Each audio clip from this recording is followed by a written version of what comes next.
Oremos juntos.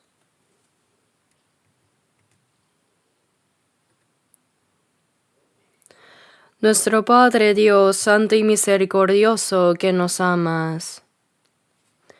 Te damos gracias por habernos salvado con la preciosa sangre del Señor. Gracias por darnos la vida eterna y la esperanza tan gloriosa. Te damos gracias porque aún en esta tierra creemos en tu palabra de que no nos dejarás como huérfanos, sino que siempre estarás con nosotros y que nos guardarás y nos ayudarás hasta el fin del mundo. Gracias porque en este momento nosotros que hemos recibido la redención por la sangre del Señor, nos reunimos ante ti para alabar tu inmensa gracia y amor, para poder aprender tu palabra, y gracias por permitirnos tener comunión en esta santa congregación. Creemos que en este momento también estás aquí entre nosotros. Te pedimos que examines a cada uno de nosotros y que nos sostengas con tu mano misericordiosa y poderosa y que nos edifiques más completamente en santidad con tu gracia, palabra y Espíritu Santo para que podamos vivir dignamente como hijos de Dios en el resto de nuestras vidas. Este mundo se vuelve cada día más turbulento y se llena de pecado. Dios, sin tu ayuda y guía, inevitablemente caeremos en pecado. Por eso, Señor, sosténnos con tu mano misericordiosa y poderosa. Te pedimos que acompañes con tu gracia, palabra y el poder del Espíritu Santo a todas nuestras iglesias en el país y nuestras iglesias en el mundo y a todos los hermanos que están guardando su fe y están predicando el Evangelio en medio de las dificultades. Permítenos cumplir la obra de Dios de predicar el Evangelio con más valentía en estos últimos tiempos para guiar a muchas almas que aún no son salvas hacia ti, para que ellos también reciban la salvación. A los que están enfermos y débiles, sosténlos con tu mano misericordiosa y poderosa, y edifícalos de nuevo con más firmeza. Señor, que en cada momento nos das la palabra necesaria según el tiempo y que nos enseñes el camino a seguir. Enséñanos más tu palabra que deseas revelarnos ahora. Enséñanos tu santa voluntad y lo que debemos hacer. Todo esto hemos orado en el nombre de nuestro Señor Jesucristo. Amén. Muchas gracias al grupo de coro. Me gustaría seguir escuchando solo los himnos. La letra de los himnos y las voces del coro siempre nos conmueven profundamente. Tanto que a veces pienso que pueden ser aún mejores que el sermón. Muchas gracias. Busquemos nuestras Biblias.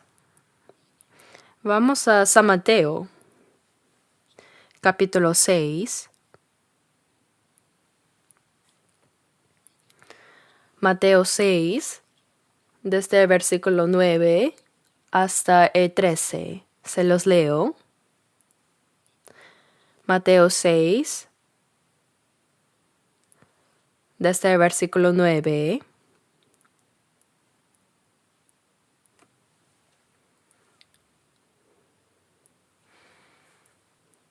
Vosotros, pues, oraréis así: Padre nuestro que estás en los cielos, santificado sea tu nombre. Venga tu reino, hágase tu voluntad, como en el cielo, así también en la tierra. El pan nuestro de cada día, dánoslo hoy, y perdónanos nuestras deudas, como también nosotros perdonamos a nuestros deudores. Y no nos metas en tentación, mas líbranos del mal. Porque tuyo es el reino, y el poder, y la gloria, por todos los siglos. Amén. ¿Hasta ahí?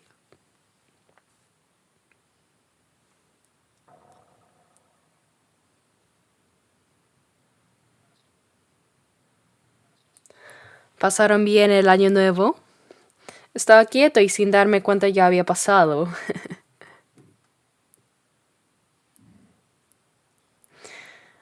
Bueno, así ya pasó el año nuevo según el calendario solar y también lunar.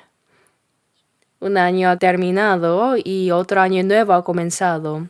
Han sumado un año más a su edad, ¿verdad? Seguramente se han vuelto más maduros también, ¿no? Ya que ahora tienen un año más, también creo que su vida cristiana ha crecido mucho más.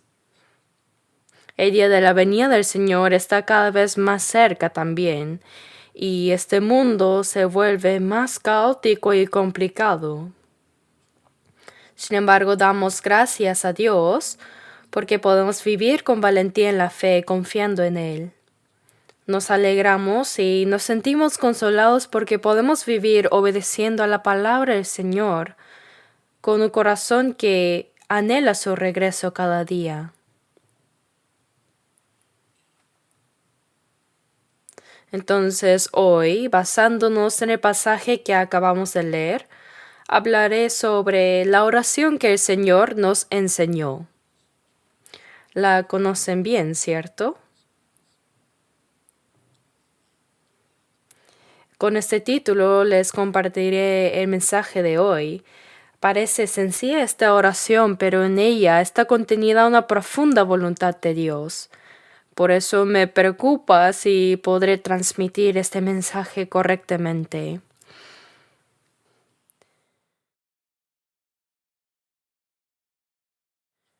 Cuando los discípulos le pidieron a Jesús que les enseñara a orar, Él les dijo, vosotros pues oraréis así, y les enseñó esta oración.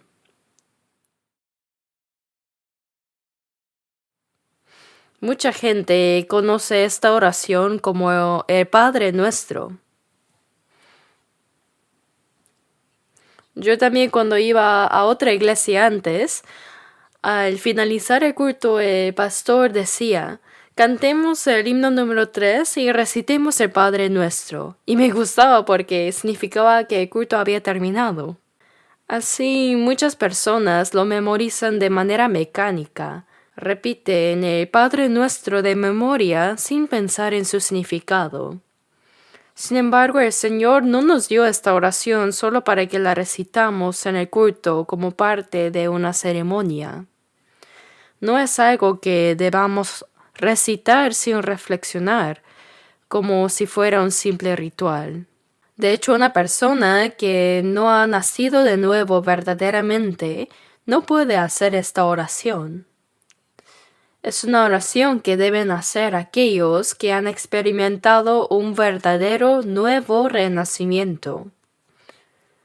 Jesús no nos enseñó esta oración para que oremos únicamente con estas palabras, sino para que comprendamos cuáles son los elementos esenciales de la oración de un cristiano.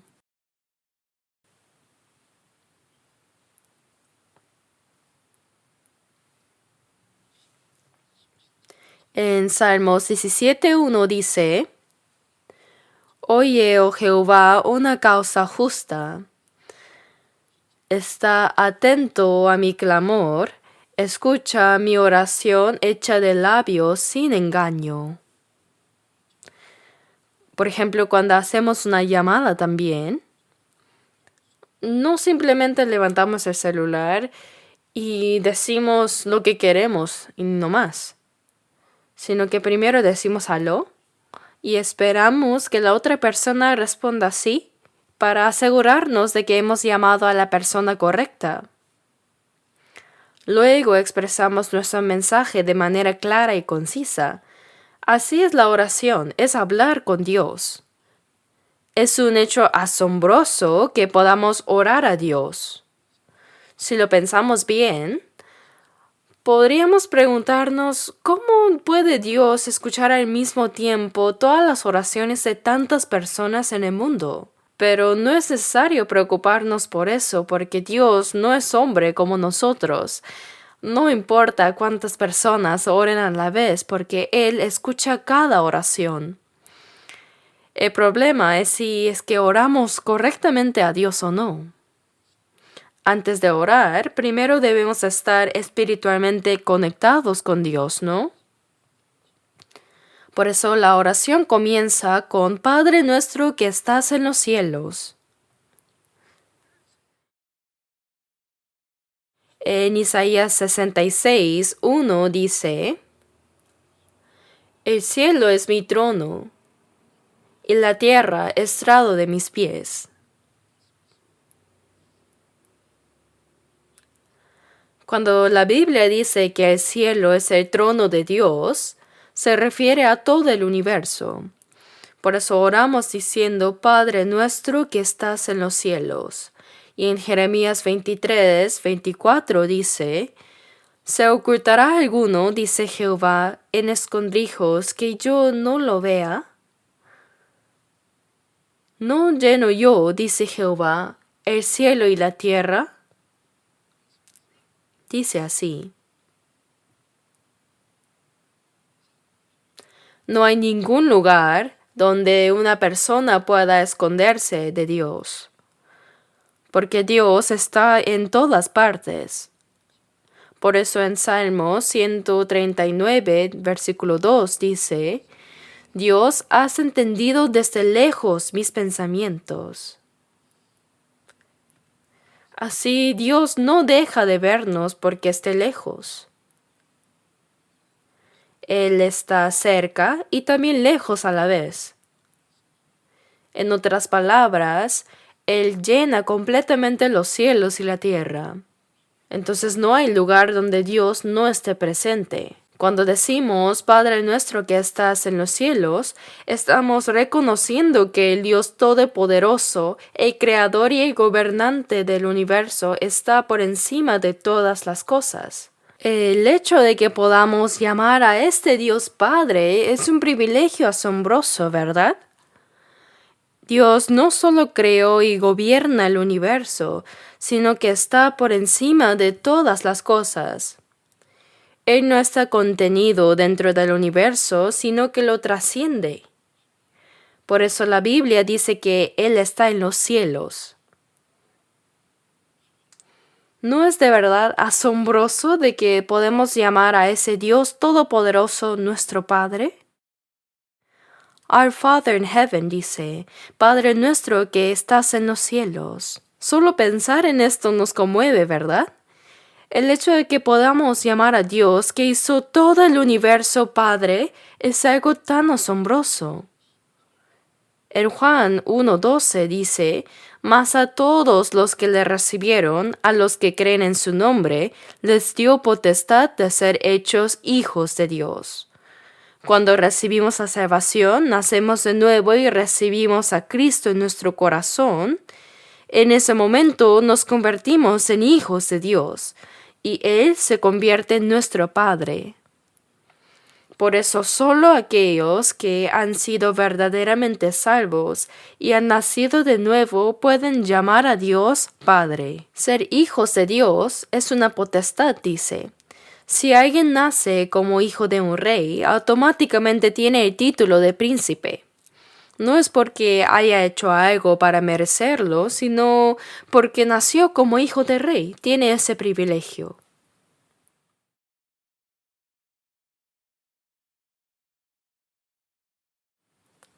Si alguien nace en una familia multimillonaria, es rico desde su nacimiento, ¿no? Es rico desde su nacimiento, porque es hijo de un multimillonario. Sin embargo, por encima de todo esto, el hecho de que el Dios que creó y gobierna todo el universo sea nuestro Padre es realmente asombroso y maravilloso, y es una realidad. Dios nos ha mandado a orar de esta manera. Por eso llamar a Dios Padre significa que tenemos con Él la relación más cercana e íntima. Entre un padre y un hijo no hay distancias ni formalidades, ¿cierto? Es una relación de amor y confianza. Y al mismo tiempo también sentimos reverencia, respeto hacia nuestro Padre Celestial, ¿verdad? Le respetamos y le tememos con un temor santo. Por eso poder llamar a Dios Padre nuestro que estás en los cielos es algo sumamente profundo. Debemos pensar en ello con seriedad. En el libro de San Juan 8:41, Jesús habló a los judíos. Los judíos eran descendientes de Abraham y el pueblo escogido por Dios. Entre todas las naciones de la tierra, Dios los eligió, no porque los amara solo a ellos, sino fue para revelar su gloria y su carácter al mundo a través de ellos. Por eso, los israelíes tenían un gran orgullo como el pueblo escogido de Dios. Es cierto que fueron el pueblo elegido, pero eso no significa que todos ellos fueran automáticamente salvos e irán al cielo. En 2 de Timoteo 2:10, el apóstol Pablo dijo que incluso los escogidos de Dios también deben ser salvos. Aunque Israel fue el pueblo escogido de Dios, cuando desobedecieron la ley de Dios y rechazaron a Cristo, en lugar de recibir bendición, ellos recibieron mucha maldición.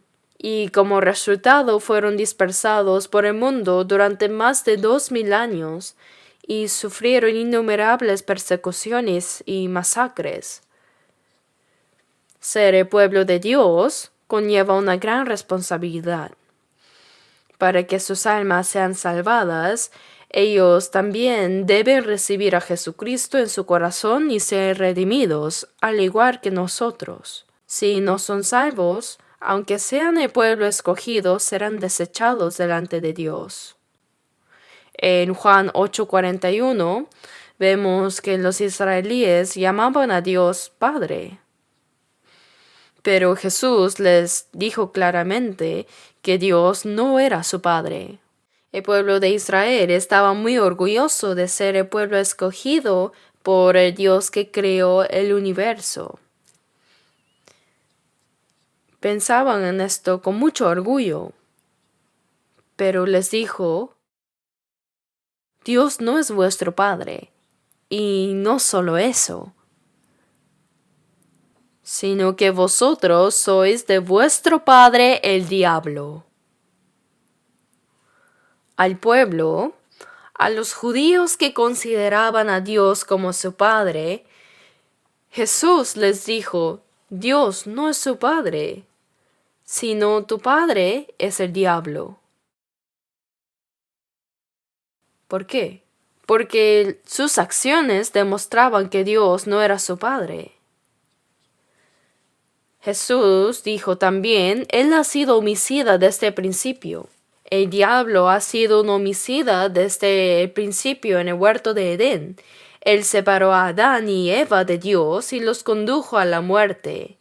Y a lo largo de toda la historia, Él tentó al hombre.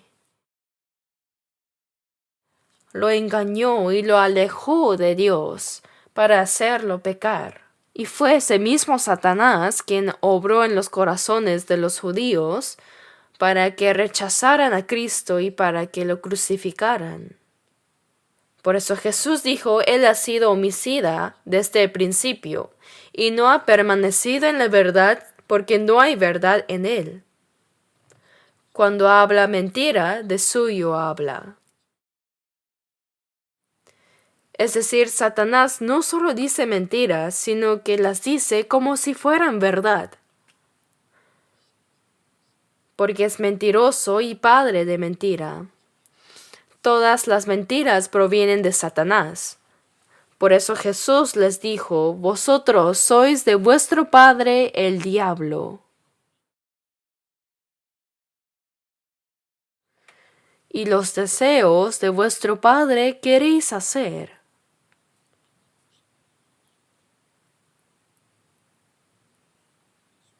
En otras palabras, en los judíos no había la verdad sino solo mentira. Hablaba mentiras como si fuera natural.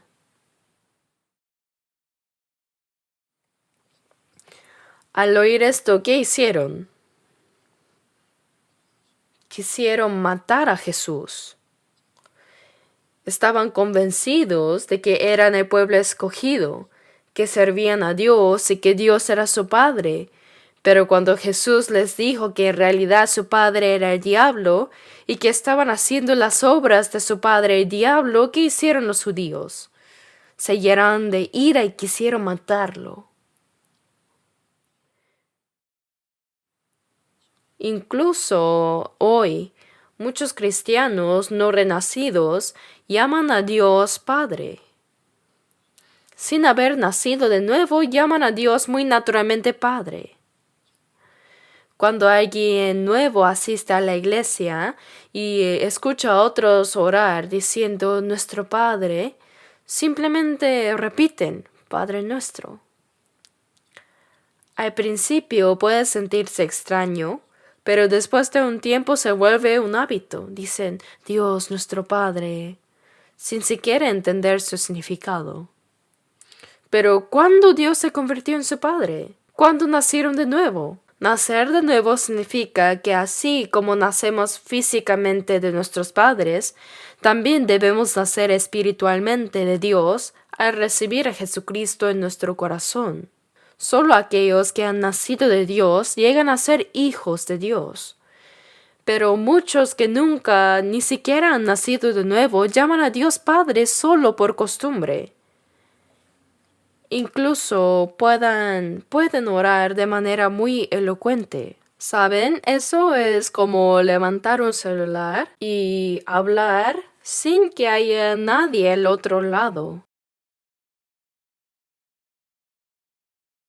Uno dice todo lo que quiere y terminando dice, bueno, voy a colgar, ¿ya?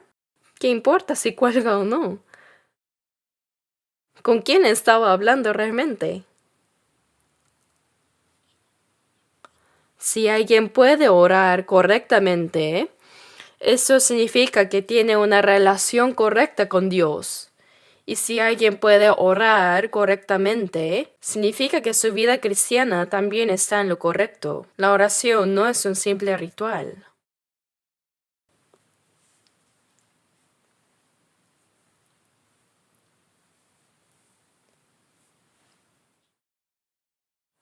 Pensemos en el privilegio de ser hijos de Dios. No hay nada más asombroso que eso. El creador de todo el universo, el que está por encima de toda la creación. Pero ese Dios es mi Padre, ¿lo pueden sentir? Es una verdad tan impresionante, pero para los que han sido salvos es una realidad. Debemos creerlo y debemos vivir con el orgullo de ser hijos de Dios. Ahora abramos en Salmos 103. Salmos 103.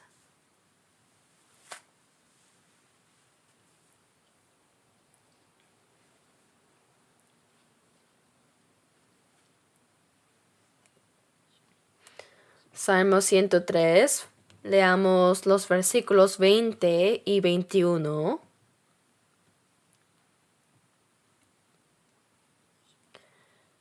Y 21. Bendecid a Jehová vosotros sus ángeles, poderosos en fortaleza, que ejecutáis su palabra, obedeciendo a la voz de su precepto. Bendecid a Jehová, vosotros, todos sus ejércitos, ministros suyos, que hacéis su voluntad. Leamos juntos el versículo 22. Bendecid a Jehová, vosotras, todas sus obras, en todos los lugares de su señorío. Bendice, alma mía, a Jehová. Aquí se menciona a los ángeles. Dice, vosotros sus ángeles, poderosos en fortaleza, que ejecutáis su palabra. Habla de su poder.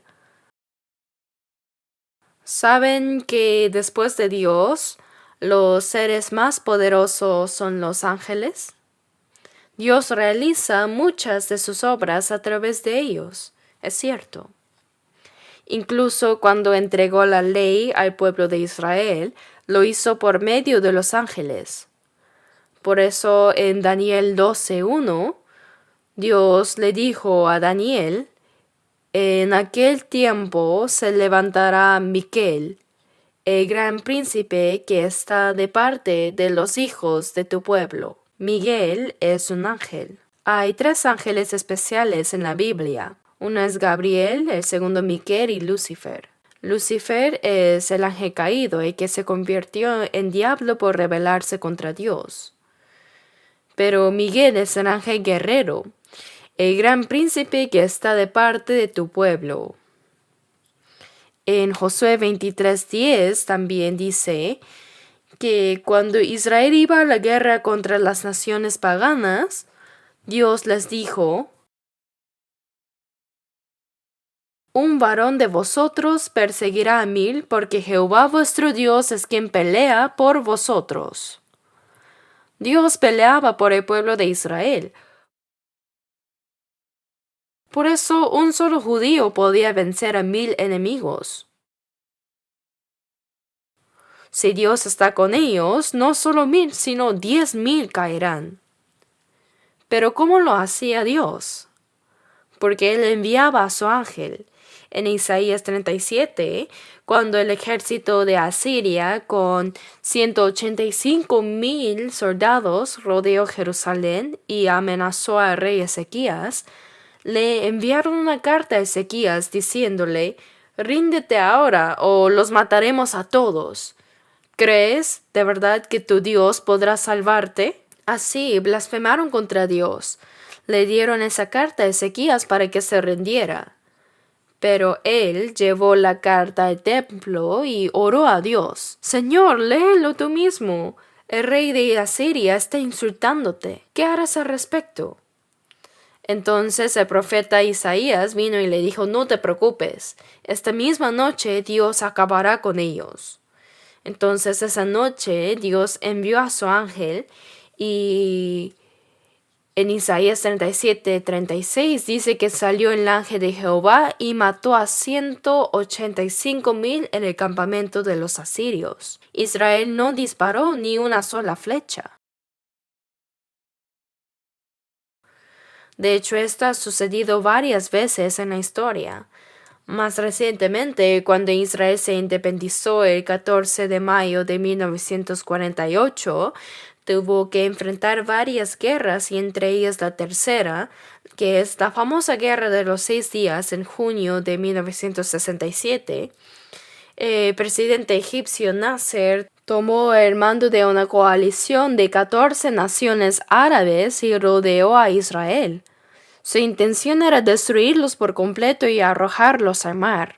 Yo incluso tengo el cartel que ellos habían impreso una semana antes de la guerra, empujándolos al mar Mediterráneo.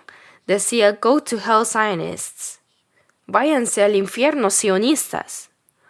Así llamaban a los judíos que volvían a la tierra de Israel, sionistas. Decían: váyanse al infierno, sionistas.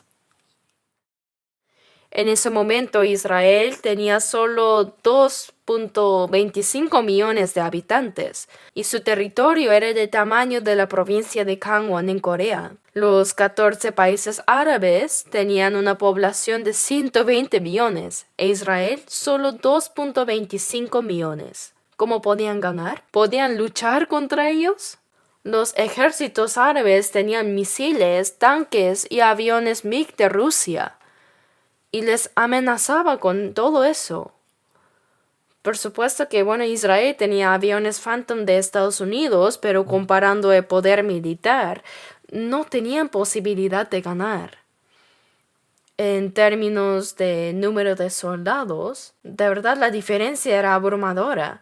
Los árabes intentaron aniquilar a Israel de un solo golpe y arrojarlos al mar. Pero en solo 6 días Israel ganó. La guerra comenzó el día después del sábado y terminó el día anterior al sábado, exactamente en 6 días. Por esto Israel triplicó su territorio y capturó toda la península del Sinaí, y en el sexto día Egipto se rindió. Si no se rendían, Israel amenazaba con destruir el Cairo. Nunca ha habido una guerra así en toda la historia del mundo. Hoy en día también algunos pensaron que jamás podría destruir a Israel rápidamente. ¿Pero qué ha pasado? ¿Desaparecería de verdad Israel? Siria, Líbano e Irán, aunque todos ellos se unan contra Israel, no podrán vencerlo. Y pronto Rusia se unirá también. Pero en Ezequiel capítulos 38 y 39 dice que Dios arrastrará a Rusia, la orgullosa nación comunista, sujetándola por la nariz para llevarla a su propia destrucción. Sin saberlo, Rusia marchará contra Israel. Ezequiel 39:4 dice: sobre los montes de Israel caerás tú. Cuando antes viajé a Moscú durante varios años para evangelizar en Rusia, no pude decir esto directamente. Si les dijera que Rusia atacará a Israel y será destruida, probablemente me golpearían con palos hasta matarme. Casi se me salió, pero no pude decirlo.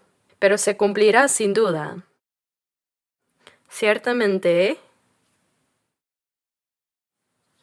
Dios pelea por Israel a través de sus ángeles y lo ayuda. Salmo 103 dice: poderosos en fortaleza, que ejecutáis su palabra, ¿no? Los ángeles cumplen la palabra de Dios. Ellos son seres extraordinarios, pero ¿saben que los ángeles no pueden ser hijos de Dios? Por ejemplo, Lucifer, un ángel, él se llenó de orgullo y quiso ser como Dios. Se rebeló contra él consigo a un tercio de los ángeles, pero al final todos fueron expulsados del cielo y se convirtieron en Satanás y sus demonios.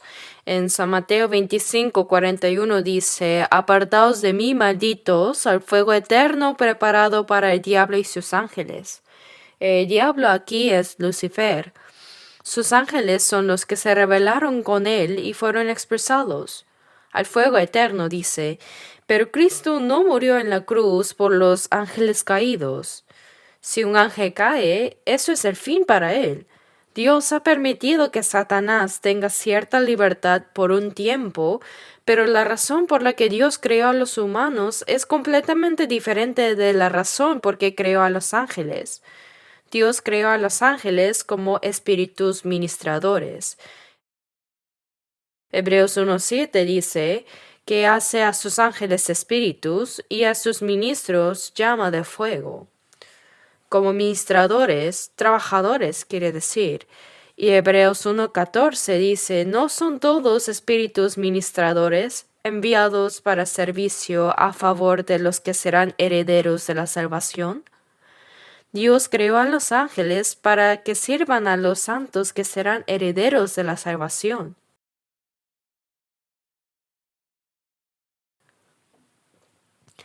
La razón por que Dios creó a los humanos fue para darles la posición que Lucifer codiciaba tanto. Sin embargo, hay una prueba que deben superar antes. Tienen que pasar por la tentación del diablo, que fue expulsado por querer ser como Dios.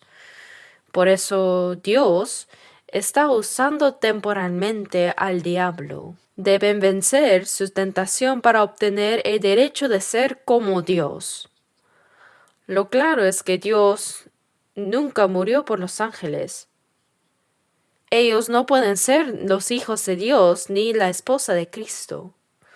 Los ángeles son simplemente espíritus ministradores. Por eso Hebreos 1:5 dice que Dios nunca ha llamado hijo a ningún ángel. Antes una vez alguien me dijo que había descubierto un gran secreto de la Biblia.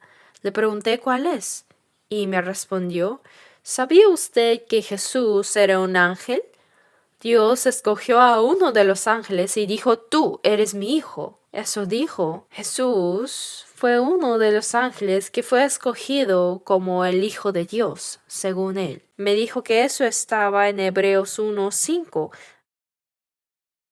Así que lo busqué y ¿qué dice? Hebreos 1:5 dice, porque ¿a cuál de los ángeles dijo Dios? Jamás mi hijo eres tú. Significa que nunca lo dijo. Hay que leer bien la Biblia. Dice que ni una vez llamó a sus ángeles su hijo.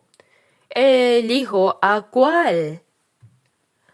Se le fue este punto más importante y leyó todo lo demás a este señor.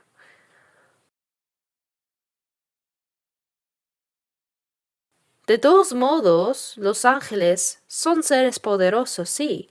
Son los más fuertes después de Dios. Pero jamás podrán ser hijos de Dios. Por eso en 1 de Pedro 1:12 dice que la salvación que hemos recibido es tan asombrosa. Es algo tan asombroso que incluso los ángeles anhelan mirar. Y Hebreos 1:14 dice, ¿no son todos espíritus ministradores, enviados para servicio a favor de los que serán herederos de la salvación? Hermanos, ¿sabían que cada salvo tiene un ángel guardián? Mateo 18:10 dice, mirad que no menospreciéis a uno de estos pequeños, porque os digo que sus ángeles en los cielos ven siempre el rostro de mi Padre que está en los cielos.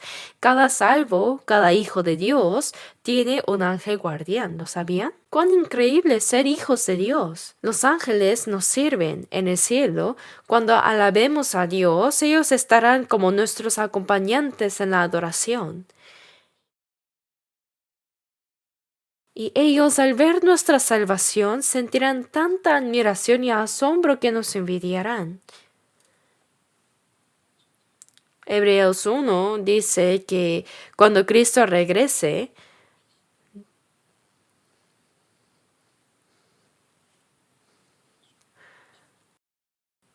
cuando Jesús regrese, Dios traerá a su primogénito al mundo otra vez. Jesús aquí ya no es el unigénito, sino que ahora es el primogénito. Busquemos Romanos 8 un momento. Romanos 8, versículo 14. Romanos 8, versículos 14 al 17.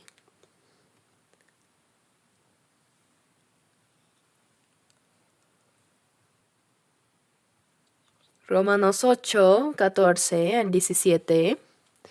Porque todos los que son guiados por el Espíritu de Dios, estos son hijos de Dios, pues no habéis recibido el espíritu de esclavitud para estar otra vez en temor, sino que habéis recibido el espíritu de adopción, por el cual clamamos, Abba, Padre. El Espíritu mismo da testimonio a nuestro espíritu de que somos hijos de Dios, y si hijos, también herederos, herederos de Dios y coherederos con Cristo, si es que padecemos juntamente con Él, para que juntamente con Él seamos glorificados. En este pasaje vemos que los hijos de Dios son los que son guiados por el Espíritu de Dios. Los que han recibido la salvación han recibido el Espíritu de Dios. Como cantó nuestro coro hace poco, siempre me gozaré, aunque angostas andares, el Espíritu conmigo está. Él está ahora aquí.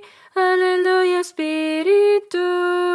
Para la persona salva, perdón de pecados, la salvación, el nacer de nuevo, ser hijos de Dios y recibir el Espíritu de Cristo, el Espíritu Santo son lo mismo simultáneamente. El Espíritu Santo está presente aunque uno no sepa que está dentro de él. Por eso en Gálatas 3:2 dice, ¿recibisteis el Espíritu por las obras de la ley o por el oír con fe? El Espíritu Santo vino cuando escuchamos y creímos. Debemos creer que el Espíritu Santo está presente.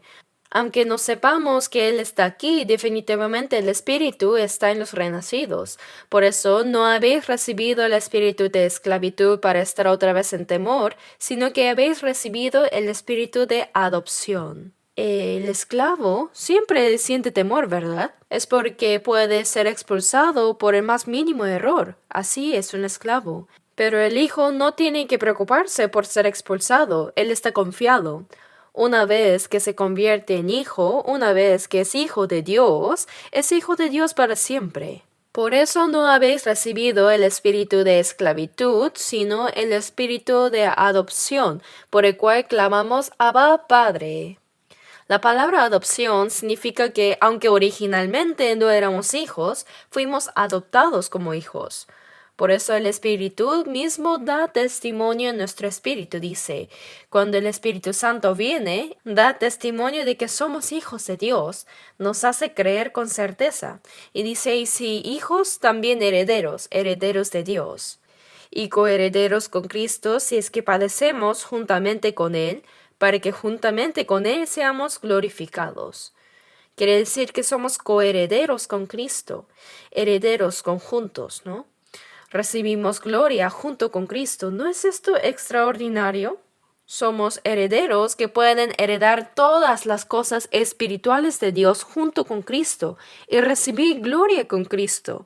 Por eso, así como el Señor sufrió y entró en la gloria, si es que padecemos juntamente con Él, para que juntamente con Él seamos glorificados. En fin, llegamos a ser hijos de Dios. Y Él ha puesto el Espíritu de Cristo dentro de nosotros. Hemos llegado a ser herederos de Dios. También en Gálatas 4:6 dice, y por cuanto sois hijos, Dios envió a vuestros corazones el Espíritu de su Hijo, el cual clama, Abba, Padre. Cuando un niño nace, ¿cuál creen que es la primera palabra que diría? Ma, ma, papá. Ese sonido de la vida parece ser casi universal. En Estados Unidos dicen papá para padre, ¿verdad? Mamá, mam, papá. Esto no es algo que se aprenda, sino que es un sonido que viene de la vida. Clamamos Abba, Padre. Cuando recibimos la salvación, dice, y por cuanto sois hijos, Dios envió a vuestros corazones el Espíritu de su Hijo, el cual clama Abba, Padre. Así dice. Por eso,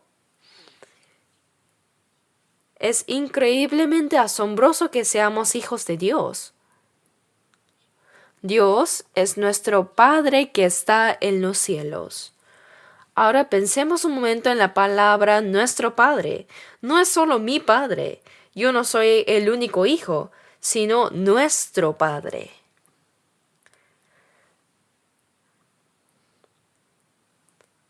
Había mujeres que fueron a la tumba después de la resurrección de Jesús, y entre ellas estaba María Magdalena, quien fue a la tumba de Jesús para ungirlo con perfume.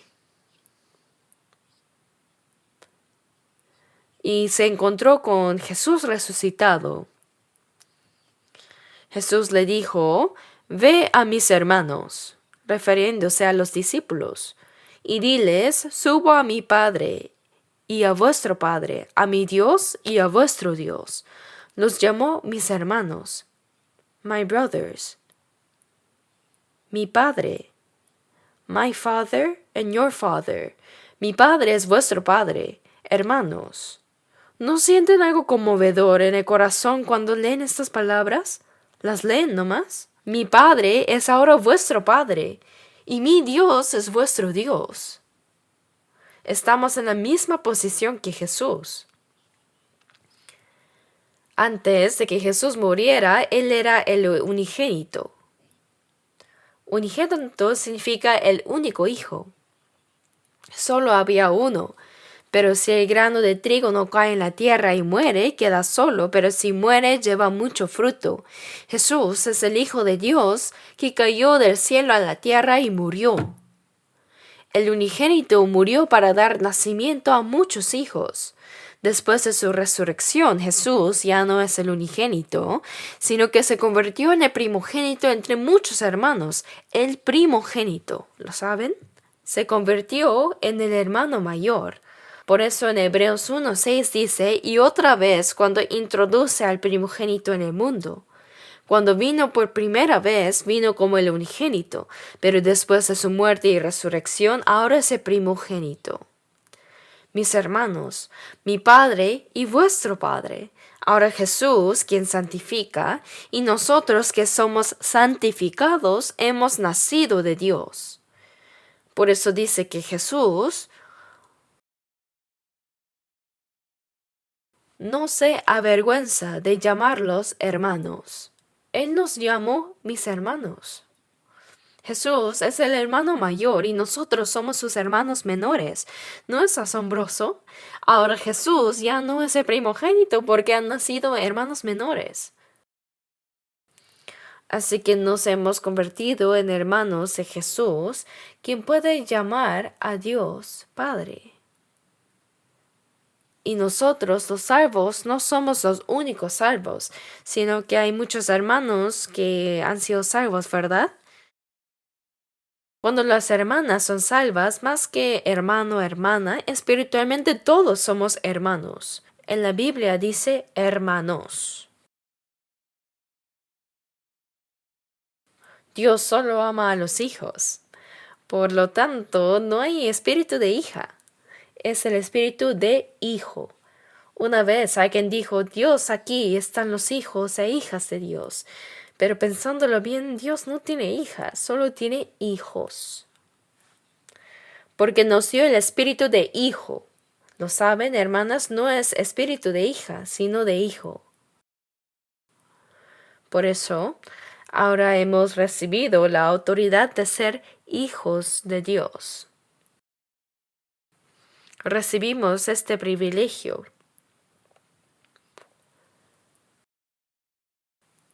Así que ahora es mi Padre y al mismo tiempo nuestro Padre. ¿Por qué? Porque hay muchos hermanos salvos. Hay muchos hermanos, por eso en 1 Corintios 1:9 dice, fiel es Dios, por el cual fuisteis llamados a la comunión con su Hijo Jesucristo nuestro Señor. Fuisteis llamados significa ser salvos. Tan pronto como recibimos la salvación, tenemos comunión con el Señor. Muchos santos salvos están aquí, ¿cierto? Tenemos juntos comunión con el Señor. Cuando una persona nace, tiene a su familia, ¿cierto? Su madre, su padre, hermana o hermana mayor. Comienza la comunión con su familia. Es una comunión mutua. Y cuando va a la escuela, tiene comunión con los compañeros de clase. Y luego, cuando va al trabajo, tiene comunión con los compañeros del trabajo. Comunión con su propia gente. Así las personas salvas tienen comunión con los santos salvos, los gorriones con los gorriones y las águilas con las águilas. ¿Acaso pueden jugar juntos los gorriones y las águilas? No, no pueden. Según su especie, nosotros los salvos tenemos comunión entre los cristianos renacidos. No estoy solo. Por eso dice, fiel es Dios. Y ahora en Efesios 4:13,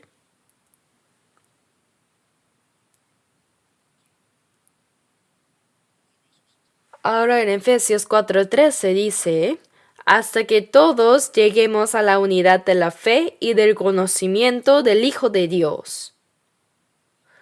Los salvos se han unido en la fe y el conocimiento del Hijo de Dios, a un varón perfecto. Esa es la iglesia. Los salvos ahora están unidos en la fe y el conocimiento del Hijo de Dios. En Efesios 4:3 dice solícitos en guardar la unidad del Espíritu.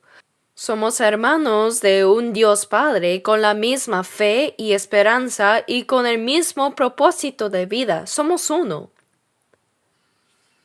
Dios, nuestro Padre que está en los cielos. En esa frase está incluido todo esto. Dios es mi Padre y al mismo tiempo nuestro Padre. Los salvos ahora viven como hermanos sirviendo al mismo Dios Padre.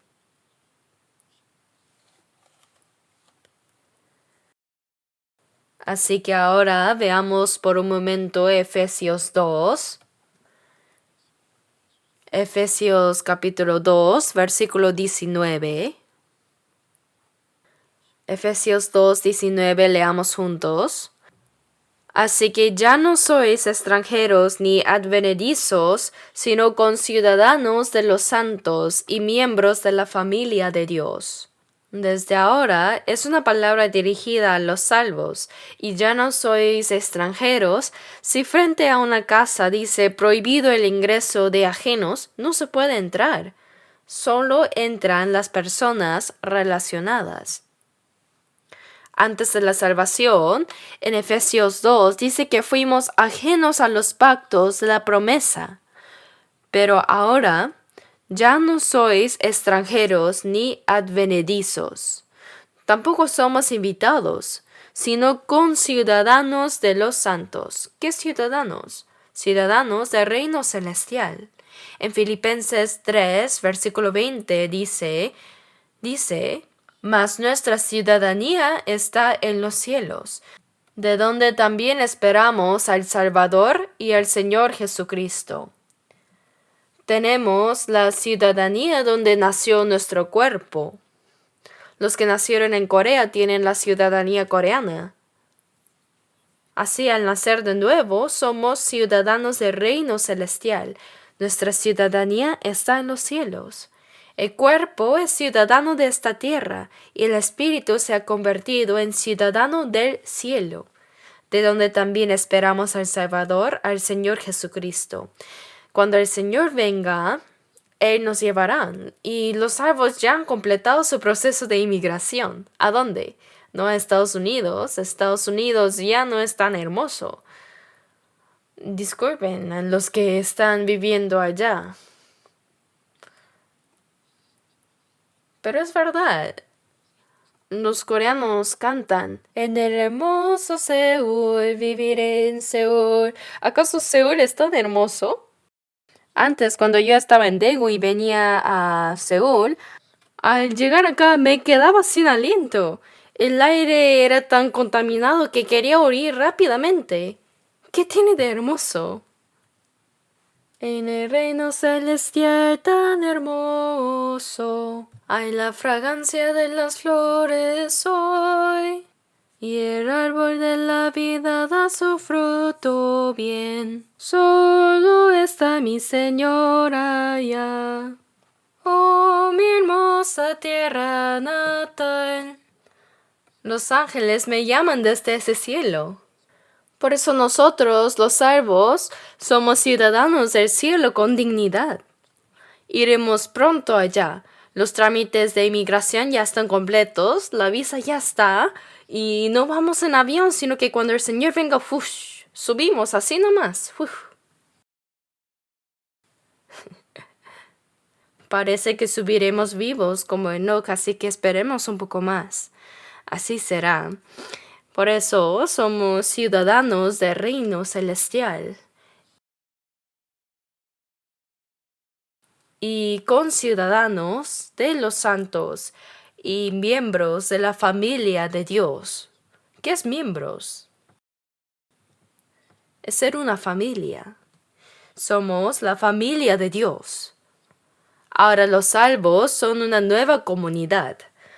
Dios Padre, junto con Jesús, nos hemos convertido en hijos de Dios, muchos santos que pueden ir al cielo, hermanos y hermanas que forman un solo cuerpo con una sola sangre, la misma esperanza, la misma fe, el mismo propósito de vida, personas que vivirán para siempre juntas en el cielo dentro de poco.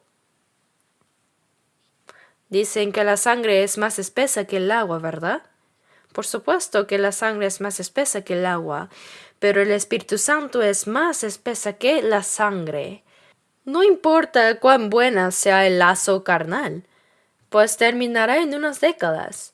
¿Creen que vivirán con sus familias en el cielo? No.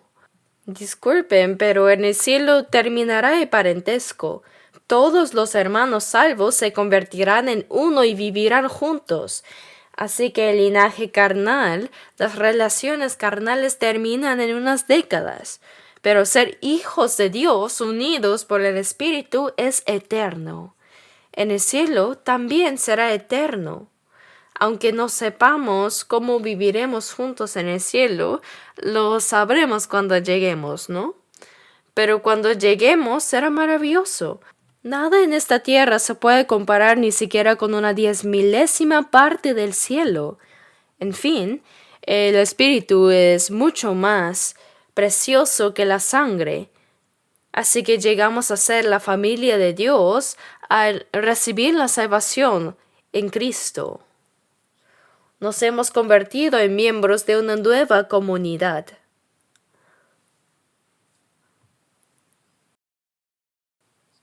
Por eso en Efesios 3:20, la palabra nosotros aparece muchas veces en la Biblia, y aquel que es poderoso para hacer todas las cosas mucho más abundantemente de lo que pedimos o entendemos, según el poder que actúa en nosotros. El Espíritu Santo actúa en nosotros, los santos salvos, y lo que deseamos fervientemente y oramos se cumple. ¿Qué es esto lo que anhelamos? Él hace que cada día se añadan más personas a la salvación. El Señor obra en nosotros. No obra solo en mí, sino en medio de nosotros. ¿Me dejo entender? Después de ser salvos, no estamos solos. Debemos entender que hay muchos hermanos salvos, santos renacidos juntos. Muchos santos con la misma fe y esperanza. La vida cristiana no es algo que se hace solo. En esa comunidad, dice, solícitos en guardar la unidad del Espíritu, significa que no debemos dejar la iglesia. Dejar esa congregación es dejar al Señor. En Génesis 12, cuando Dios llamó a Abraham de Ur de los Galeos, de aquel lugar de idolatría donde construían la torre de Babel, Dios le dijo, vete a la tierra que te mostraré. Y cuando fue, su sobrino Lot lo siguió. Pero cuando llegaron a la tierra de Canaán, los pastores de Abraham tenían muchos animales, ovejas y ganado, y Lot también tenía sus siervos y ganado. Entonces, el problema fue que los pastores de Abraham y los de Lot peleaban entre sí por los mejores pastos. Así que Abraham le dijo a Lot, no hay ahora altercado entre nosotros dos, entre mis pastores y los tuyos, porque somos hermanos. ¿Está bien dejar que los pastores peleen entre sí? Hay que reprenderlos. Entonces Lot debió haber reprendido a sus pastores y jamás debió haber apartado de Abraham. Cuando salió el principio, siguió a Abraham, ¿verdad? Estar con Abraham es estar con Dios. Abraham le dijo, si te incomoda vivir conmigo, puedes irte. Dijo, si fueres a la mano izquierda, yo iré a la derecha, y si tú a la derecha, yo iré a la izquierda. Elige tú primero. Entonces, este sobrino Lot, ¿qué debía haber dicho? ¿Cómo podría dejarte, tío? Dejarte es lo mismo que dejar a Dios. No me iré. Debió haber reprochado a los pastores, pero alegremente dijo, lo siento, tío, pero voy a escoger primero, ¿ya? Sodoma y Gomorra parecían tener agua abundante y ser como el huerto del Edén. So, tío, voy a ir allá donde está Sodoma y Gomorra, ¿ya? Está bien. Ve, vive bien. Anda. Abraham se quedó en el campo vacío, pero Dios estaba ahí con él. Cuando Sodoma y Gomorra estaban llenas de pecado y fueron destruidas con fuego y azufre, Abraham oró fervientemente y por eso Lot sobrevivió. Sí sobrevivió, pero Como dice, él mismo será salvo, aunque así como por fuego, ¿verdad? Lot apenas escapó con vida cuando la ciudad de Sodoma y Gomorra se quemó. ¿Qué nos enseña esto? Aunque seamos salvos, si dejamos la reunión de los salvos, no podemos ser guiados por el Espíritu de Dios. Dejar a Abraham es dejar a Dios. De la misma manera, si recibimos la guía de alguien que fue salvo primero y por sus oraciones fuimos salvos ahí y en ese lugar llevamos juntos la vida cristiana, no debemos dejar el grupo de los santos que fueron salvos primero, porque el Señor está ahí en ese grupo. Dios es nuestro Padre, no solo mi Padre. Deben saber que dejar esa congregación salva es igual que dejar a Dios. Hay personas que dicen que son salvas, pero después de un tiempo no se les ve, ellos se van. Y otros que se van y luego reaparecen cuando creen que ya se han olvidado. Bueno, es afortunado porque al menos han vuelto, porque hay algunos que nunca se les ve. No podemos saber si esa persona realmente es salva o no. Estar en el grupo de los santos salvos puede ser la evidencia de salvación.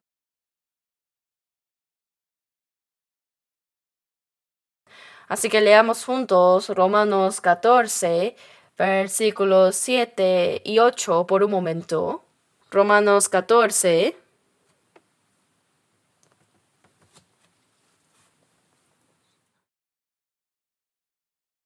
versículos 7 y 8, leamos juntos.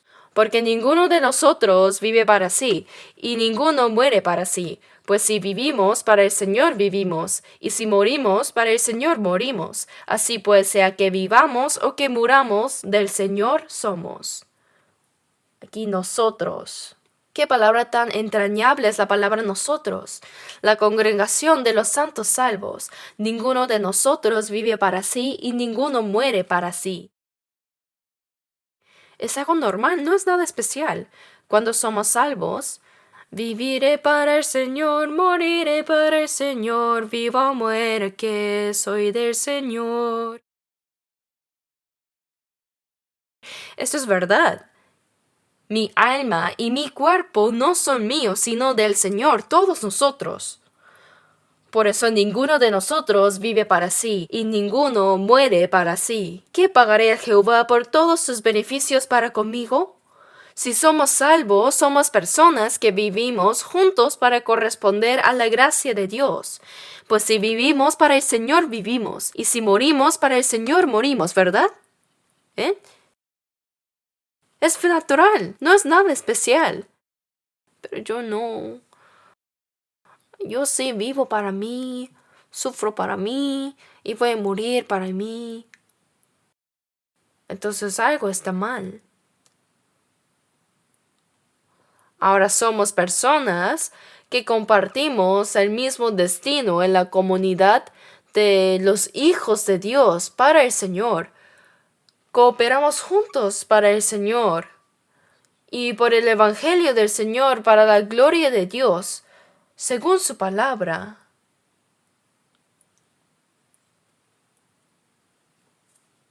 Sea que vivamos o que muramos del Señor somos. En 2 Corintios 5:15 dice, y por todos murió. El Señor murió por nosotros, y por eso fuimos vivificados, para que los que viven ya no vivan para sí, sino para aquel que murió y resucitó por ellos. La persona salva ya no vive para sí misma. Eso es normal. Vivimos para el Señor que murió y resucitó por nosotros. Piénsenlo bien. Si no fuera así, ¿no sienten en sus conciencias que algo está mal? ¿Piensan que ser uno solo significa reunirse los domingos para orar, cantar y tener comunión como hermanos?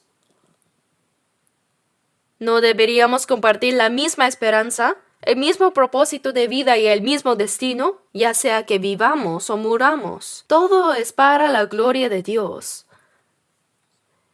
Así que ahora Estamos en esta manada que se llama nosotros.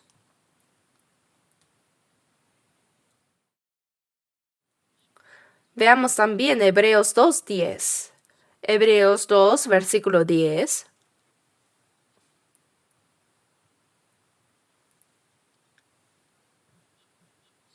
Hebreos 2:10.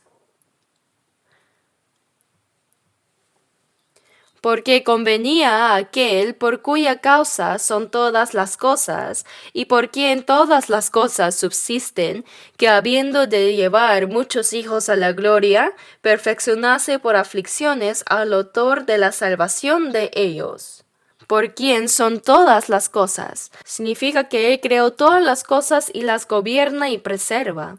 De quien proceden todas las cosas. Quiere decir que el Creador gobierna y preserva todo lo creado.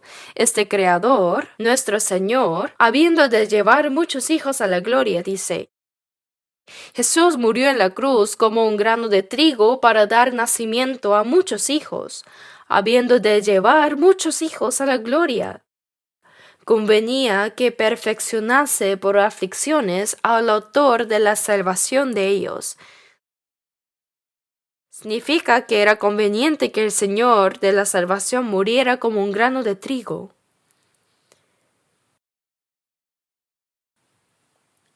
Convenía que perfeccionase por aflicciones. Un grano de trigo debe morir para dar fruto y dar nacimiento a muchos hijos de Dios, para llevar muchos hijos a la gloria de Dios, ¿verdad? Así que el versículo 11 dice: Porque el que santifica y los que son santificados de uno son todos, por lo cual no se avergüenza de llamarlos hermanos. El que santifica es el Señor. Jesús es el Hijo de Dios, el unigénito. Nosotros somos nacidos de Dios. Como nacimos del mismo, no se avergonzó de llamarnos hermanos. Por eso Jesús resucitado dijo: Ve a mis hermanos y diles: Sube a mi Padre y a vuestro Padre, a mi Dios y a vuestro Dios. Ahora nos hemos convertido en hijos de Dios junto con Jesús. Llegamos a ser participantes de la gloria con Dios. Es algo maravilloso.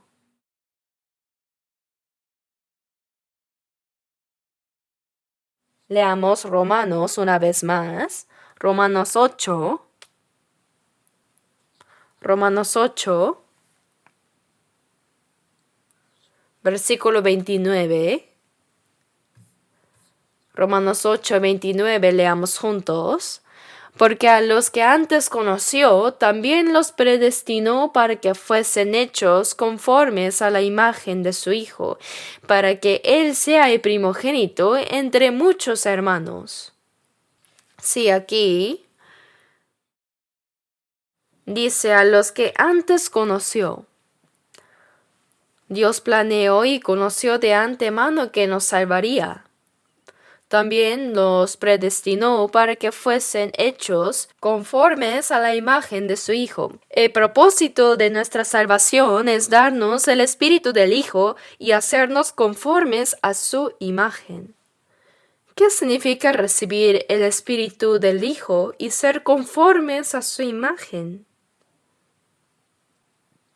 El hermano menor debe parecerse al mayor, ¿verdad? Jesús es el primogénito de Dios y nosotros somos los hermanos menores. Solo hay que mirar al hermano mayor y hacer lo que él hace, el primogénito, para que él sea el primogénito entre muchos hermanos. Él es el primogénito y nosotros somos los hermanos menores. Por eso debemos imitar la imagen del Hijo de Jesús. En Jesús llegamos a ser hijos de Dios y los santos salvos tienen comunión con el Señor. Debemos imitar cada vez más al Señor, ¿cierto? Los que son salvos, Dios nos predestinó para ser conformes a la imagen del Hijo. En Gálatas 4:19, el apóstol Pablo dijo: Hijitos míos, por quienes vuelvo a sufrir dolores de parto, hasta que Cristo sea formado en vosotros.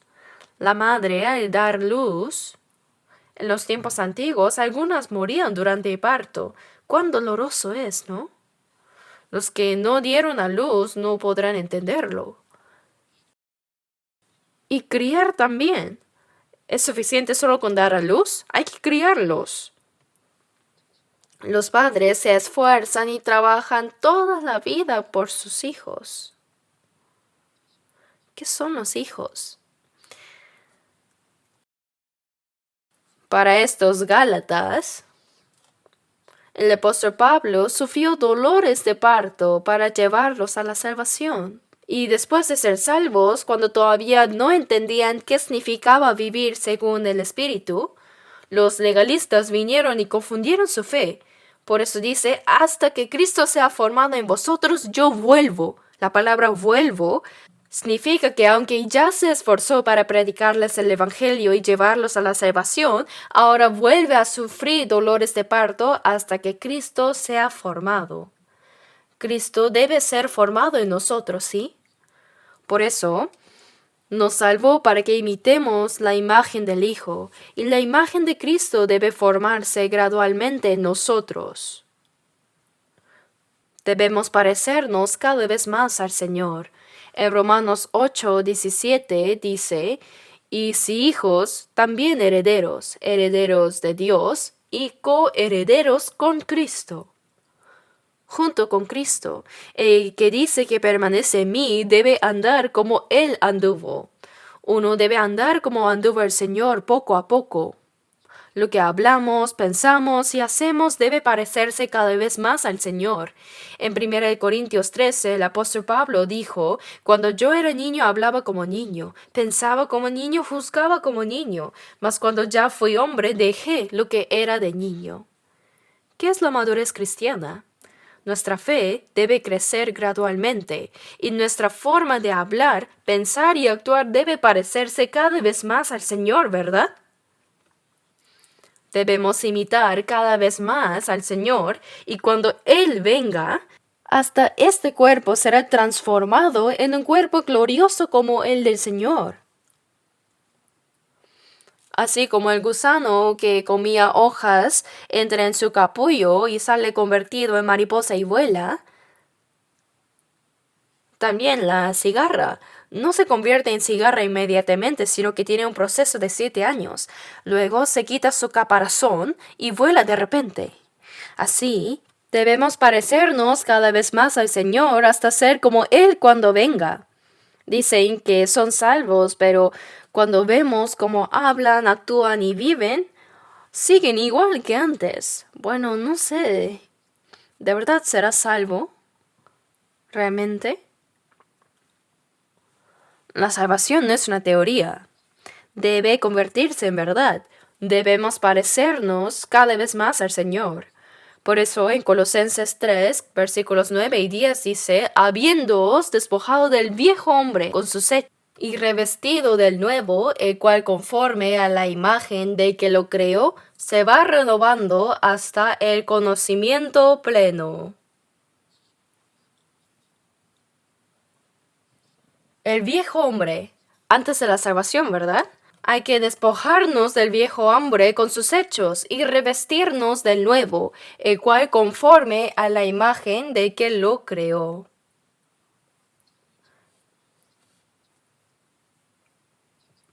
En Génesis 1:27, Dios creó al hombre a la imagen de Dios, pero cuando el hombre cayó, perdió toda la imagen de Dios. Pero cuando recibimos la salvación, nos devuelve la imagen de Dios que habíamos perdido. Por eso debemos imitar cada vez más la imagen de Dios que nos creó. Luego, en 2 de Pedro 1:4 dice, para que por ellas llegaseis a ser participantes de la naturaleza divina, habiendo huido de la corrupción que hay en el mundo a causa de la concupiscencia. Debemos despojarnos de las cosas corruptibles de este mundo y ser participantes de la naturaleza divina, imitando la imagen de Dios que nos creó.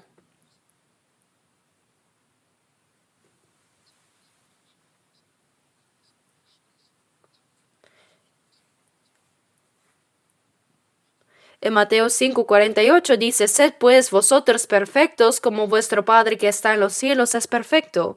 ¿Cómo podemos ser perfectos como Dios? Si el Padre es excelente, el Padre le dice a su Hijo, sé como yo. No le dice que está bien hasta la mitad nomás, sino que dice, sé como yo, por lo menos. Aunque no pueda ser mejor, quiere que por lo menos sea como Él, el Padre. Sed pues vosotros perfectos como vuestro Padre que está en los cielos es perfecto. Debemos asemejarnos a Él cada vez más. Cuando ven a un monje en el templo, ¿a quién se parece? A Buda. Miren qué benevolente han hecho a Buda.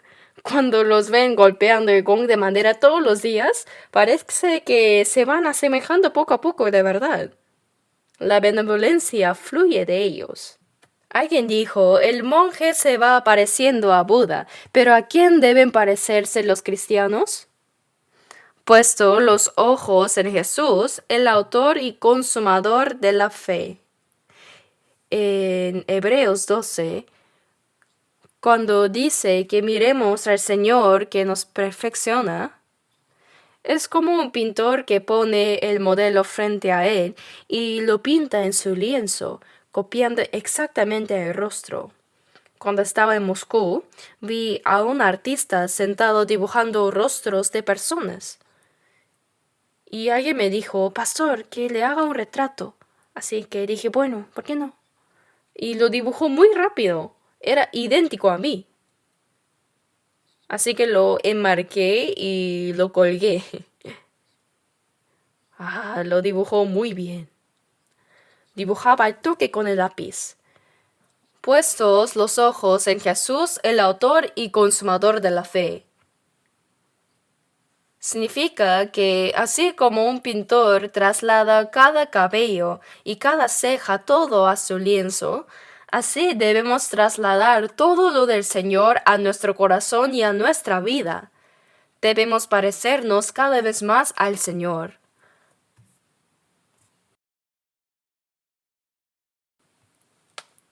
Por eso debemos ser participantes de la naturaleza divina, y cuando el Señor venga, hasta nuestro cuerpo será transformado como el del Señor, ¿verdad? En un cuerpo glorioso. ¿Están cambiando poco a poco? ¿Sí? Sí. Con confianza. Estamos cambiando, aunque sea poco a poco. Queda poco tiempo para que el Señor venga, así que debemos cambiar rápidamente. El apóstol Pablo dijo, mas cuando ya fui hombre dejé lo que era de niño. Los niños, después de ser salvos, son inmaduros, pero al madurar ahora debemos imitar al Señor. Esta es la evidencia de que somos hijos de Dios. Padre nuestro que estás en los cielos. Poder llamarlo así no será en vano. Debemos pensar en el Padre y asemejarnos a Él. Por eso Jesús dijo, el que me ha visto a mí, ha visto al Padre. Jesús es Dios manifestado en forma de hombre.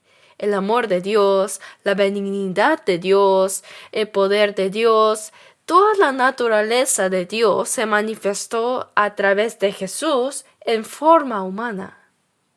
Ahora nosotros, habiendo recibido la vida del Señor a través de Jesús, debemos parecernos cada vez más al Señor a través de Jesús. Veamos por un momento 1 de Juan capítulo 3, 1 de Juan 3, 1 de Juan 3, versículos 1 al 3. Leamos juntos lentamente. Mirad cuál amor nos ha dado el Padre para que seamos llamados hijos de Dios. Por esto el mundo no nos conoce, porque no le conoció a Él. Amados, ahora somos hijos de Dios, y aún no se ha manifestado lo que hemos de ser, pero sabemos que cuando Él se manifieste, seremos semejantes a Él, porque le veremos tal como Él es, y todo aquel que tiene esta esperanza en Él se purifica a sí mismo, así como Él es puro. Lean estas palabras en sus casas una y otra vez.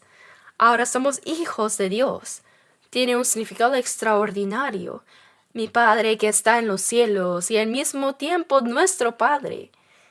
Nosotros somos así para que seamos llamados hijos de Dios. Por esto el mundo no nos conoce porque no le conoció a Él.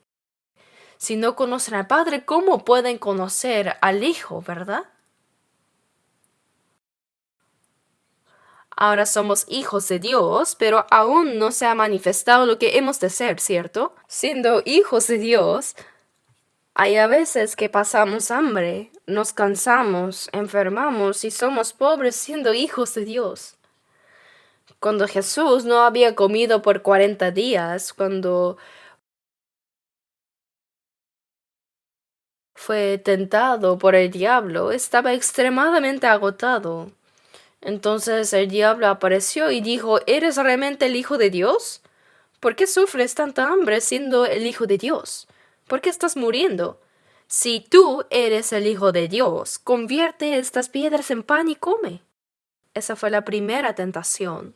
Siendo Hijo de Dios, ¿por qué eres tan pobre? ¿Por qué eres tan miserable? ¿Acaso Jesús dijo, cierto, me había olvidado? Dios puede levantar hijos a Abraham aún de estas piedras. ¿Entonces no habría podido hacer pan de las piedras? Para ayudarnos a vencer la tentación, Jesús, teniendo el mismo cuerpo que nosotros, venció primero la tentación del diablo, incluso cuando él estaba extremadamente agotado.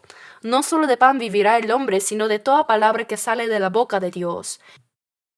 No significa que solo debamos aprender la palabra y satisfacernos con ella, sino que la vida de obediencia a la palabra es lo primero. Cada vez que el diablo lo tentaba, Jesús decía, escrito está, escrito está. Rechazó al diablo hasta el final. Ahora nosotros somos hijos de Dios, pero siendo sus hijos, externamente aún no se ha manifestado lo que seremos. Los hijos de Dios son despreciados, odiados, pobres, miserables. Pero sin duda somos hijos de Dios. Aún no se ha manifestado lo que hemos de ser, pero sabemos que cuando Él se manifieste, seremos semejantes a Él. Cuando el Señor venga, seremos como Él, ¿saben? Debemos ser transformados como el Señor para poder verlo. Solo los salvos vieron a Jesús resucitado. Asimismo, cuando el Señor venga por segunda vez, solo los salvos podrán verlo. Seremos semejantes a Él porque le veremos tal como Él es. Cuando el Señor venga, tan pronto como lo veamos, seremos transformados como Él, transformados en un cuerpo glorioso. Porque le veremos tal como Él es, y todo aquel que tiene esta esperanza en Él se purifica a sí mismo, así como Él es puro. Los que tienen la esperanza de ser como el Señor, no solo deben alegrarse de que serán como Él cuando venga, sino que deben purificarse como Él cada día, ¿cierto? Y a los hijos de Dios, cuando hacen mal, cuando pecan, ¿los deja así nomás? No, hay disciplina, porque Él los ama. Veamos un momento Hebreos 12 otra vez. Hebreos 12. Hebreos 12, desde el versículo 6.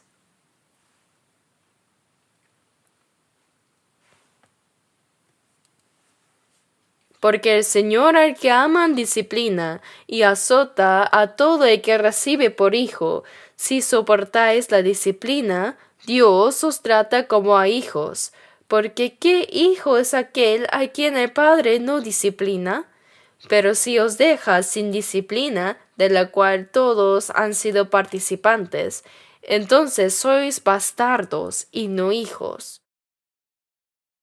Por otra parte, tuvimos a nuestros padres terrenales que nos disciplinaban y los venerábamos. ¿Por qué no obedeceremos mucho mejor al Padre de los Espíritus y viviremos?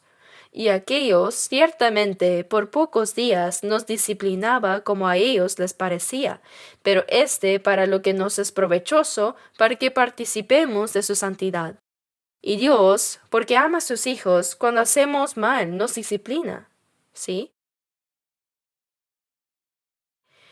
Proverbios dice, el que detiene el castigo a su hijo aborrece, mas el que lo ama desde temprano lo corrige. Nuestro padre es un padre bien estricto e disciplina. ¿Qué hizo Dios cuando David pecó? Lo disciplinó, ¿cierto? Hizo morir al hijo que tuvo David. Aunque después Dios lo perdonó. De verdad, ¿cuánta disciplina recibió David durante su vida?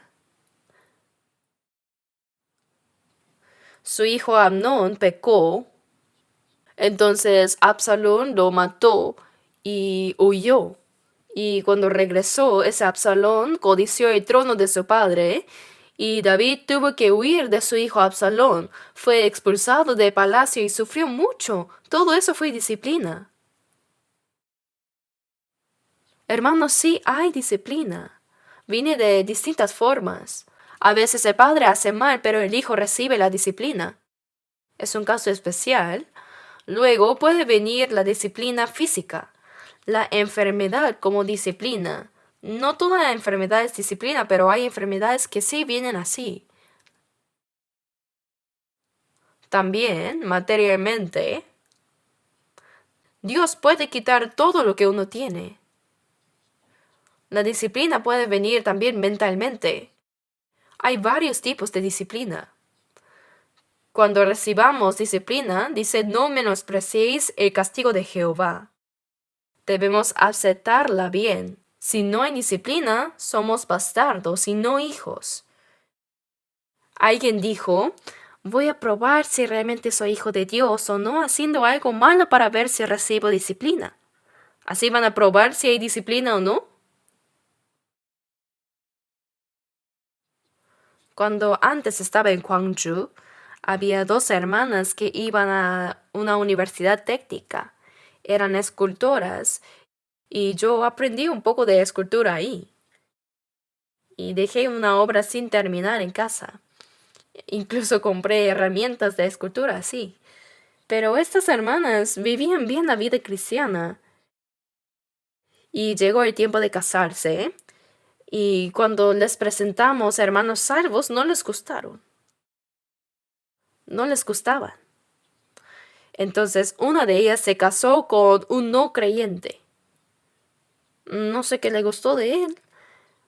Y entonces la otra hermana también la siguió y se casó con otro no creyente. Entonces les dije, así van a recibir disciplina. Pastor, vamos a ver qué es esa disciplina. Después de casarse, desaparecieron como el viento. No se sabía dónde estaban. Luego en un retiro en Seúl, apareció una de las hermanas cargando un bebé, toda demacrada. Pastor, recibí disciplina. Que lo experimente. La vi una vez y de ahí nunca más. Dijo que su esposo la hacía vender alcohol. Hermanos, es disciplina. No debemos menospreciar la disciplina. Es porque nos ama. En casos severos hasta mata. Si Dios ve que no debe dejar vivir, se lo lleva. Por eso en 1 Corintios 5:5 dice, el tal se ha entregado a Satanás para destrucción de la carne, a fin de que el espíritu sea salvo en el día del Señor Jesús. Si verdaderamente es salvo, aunque la disciplina llegue hasta matar la carne, el espíritu no perece. Hay disciplina, pero no hay perdición. Hermanos, llamar así Padre nuestro que estás en los cielos, no saben cuán importante es, ¿sí? No es un asunto simple. Así que sabiendo que hay disciplina, bueno, hablando se nos ha ido mucho el tiempo. Esta oración del Señor, la oración que el Señor nos enseñó, pensaba que alguna vez debía hablar del Padre nuestro, pero al intentarlo me di cuenta que no era algo simple. Our Father in Heaven, esa sola frase, Padre nuestro que estás en los cielos, no saben cuánta responsabilidad hay en eso para nosotros. El ser llamados hijos de Dios es la máxima gloria y gracia que Dios nos ha dado y al mismo tiempo nos da una gran responsabilidad. Los hijos de Dios no deben actuar descuidadamente. Es una posición más gloriosa que la de los ángeles. Por eso debemos vivir dignamente como hijos de Dios. Bueno, continuaré hablando de esto la próxima vez. Oremos juntos. Padre Dios misericordioso, nosotros anduvimos lejos de ti y merecimos recibir tu juicio y castigo, pero te damos gracias por tu grande y maravilloso amor, porque tuviste compasión de nosotros, y el Señor Jesús murió en nuestro lugar, y con la sangre preciosa que derramó limpió eternamente nuestros pecados, y nos salvaste sin mérito. Gracias por esa gracia tan inmensa. Ahora nuestro cuerpo y alma fueron comprados por la sangre del Señor, por eso somos tuyos. Guíanos para que podamos vivir dignamente como hijos de Dios en el resto de nuestras vidas, y para que podamos glorificar a Dios a través de nuestras vidas. Te lo encomendamos, Señor, en tu mano misericordiosa y poderosa. Creemos que tu imagen en nosotros se irá formando cada vez más y que cuando vuelva, Señor, nuestro cuerpo físico será transformado en un cuerpo glorioso como el tuyo. Guíanos para que toda nuestra vida pueda transformarse limpia y santamente cada día, así como tú eres santo. Oramos en el nombre de nuestro Señor Jesús. Amén.